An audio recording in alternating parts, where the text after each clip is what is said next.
Chapter 3 व्याकरण। स्वर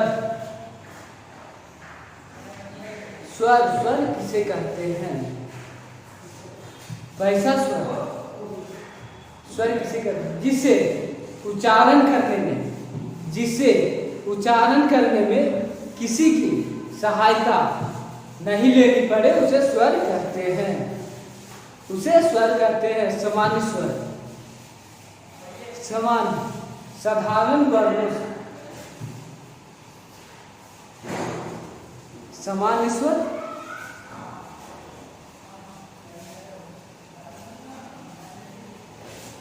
संध्यक्षर या मिश्रित स्वर। सामान्य के पुनः दो भाग होते हैं, ह्रस्व स्वर, दीर्घ स्वर। ह्रस्व स्वर जिससे उच्चारण करने में कम समय लगे उसे ह्रस्व स्वर कहते हैं। दीर्घ स्वर जिसे उच्चारण करने में ह्रस्व स्वर से ज्यादा समय लगे उसे दीर्घ स्वर कहते हैं। मिश्रित स्वर जो दो स्वरों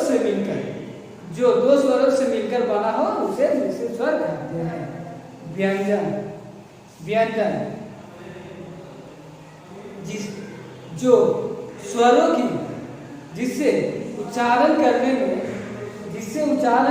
में स्वरों की सहायता लेनी पड़े उसे व्यंजन कहते हैं। पहला अंतस्थ स्वर, ऊष्म स्वर।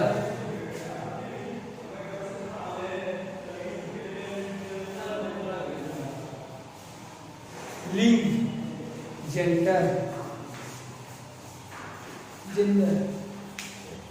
जिससे पुरुष स्त्री या नपुंसक जाति का बोध होता है उसे लिंग कहते हैं। पहला पुल्लिंग,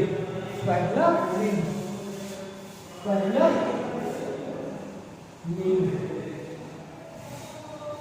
जेंडर पहला पुल्लिंग,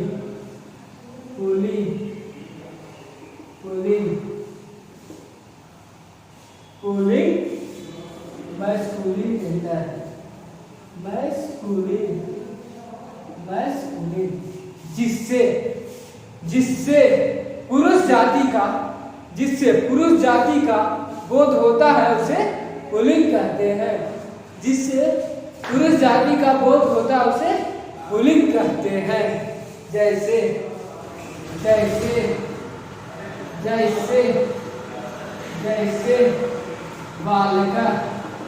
जैसे बालिका,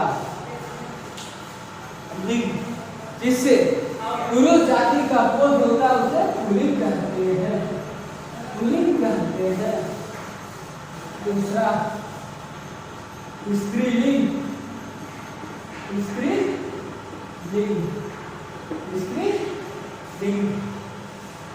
जिससे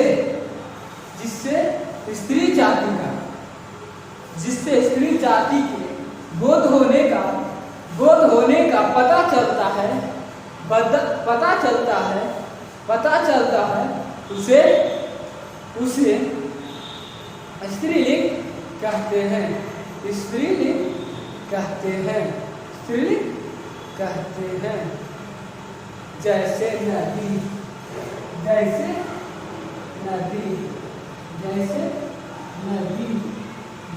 नदी, नपुंसक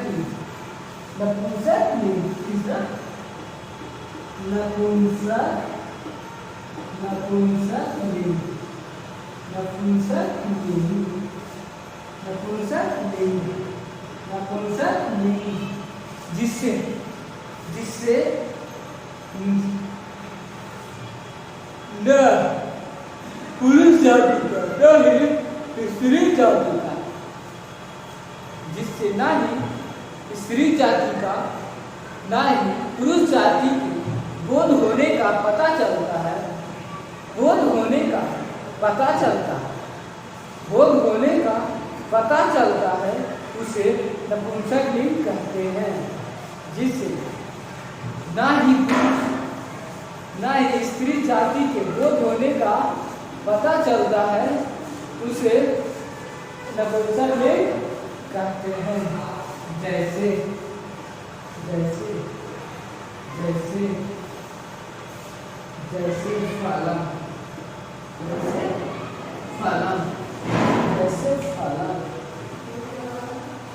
जैसे फलम। स्वर जिसे उच्चारण करने में किसी की सहायता न लेनी पड़े उसे स्वर कहते हैं। स्वर के दो भेद होते हैं, सामान्य स्वर, चंद्राक्षर या मिश्रित स्वर। समान स्वर साधारण स्वरों से बने शब्द को सामान्य स्वर कहते हैं। साधारण स्वरों से बने शब्द को सामान्य स्वर कहते हैं। दूसरा संध्यक्षर या मिश्रित स्वर, दो स्वरों से मिलकर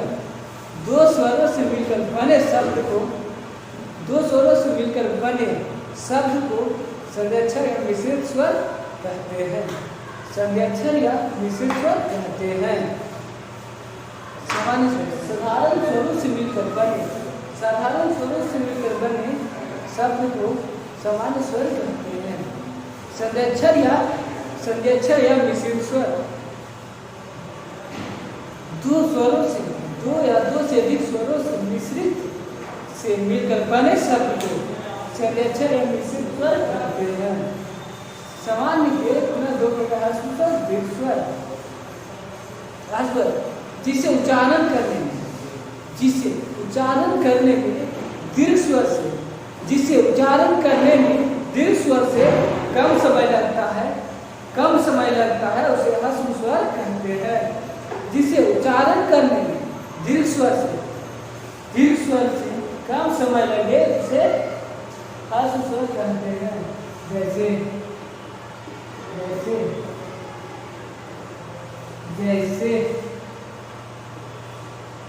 जैसे जैसे जैसे आई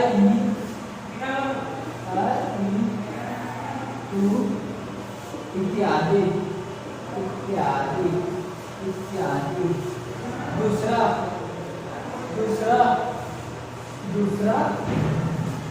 दीर्घ स्वर जिसे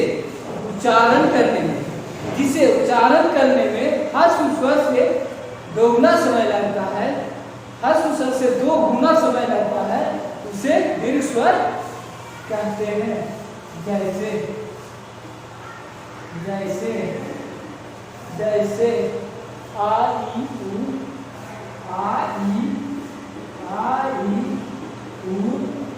इत्यादि।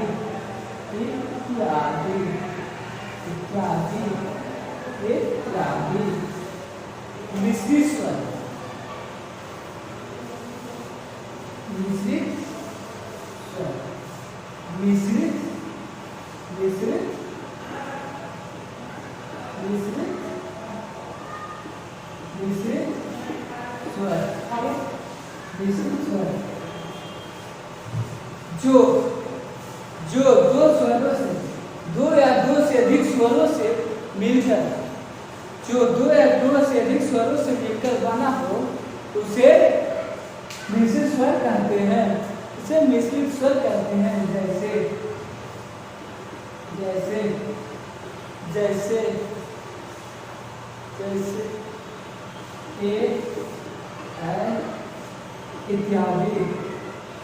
इत्यादि। व्यंजन जिसे उच्चारण करने में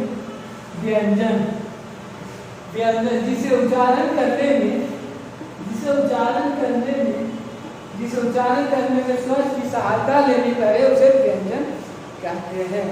व्यंजनों के 3 प्रकार स्पर्श, अंतस्थ, ऊष्म। लिंग जेंडर। लिंग जिसे पुरुष स्त्री या नपुंसक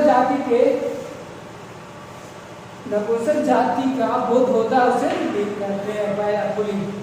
जिससे पुरुष जाति का बोध होता है उसे पुल्लिंग कहते हैं। पुरुष जाति का बोध होता है उसे पुल्लिंग कहते हैं। स्त्रीलिंग, जिससे स्त्री जाति का बोध होता है उसे स्त्रीलिंग कहते हैं। जिससे स्त्री जाति का बोध होता है उसे स्त्रीलिंग कहते हैं। नपुंसक, जिससे न पुरुष जाति और न ही स्त्री जाति का बोध होता है उसे नपुंसक लिंग कहते हैं। जिससे न पुरुष जाति का न ही स्त्री जाति का बोध होता है उसे नपुंसक लिंग कहते हैं। नपुंसक लिंग कहते हैं।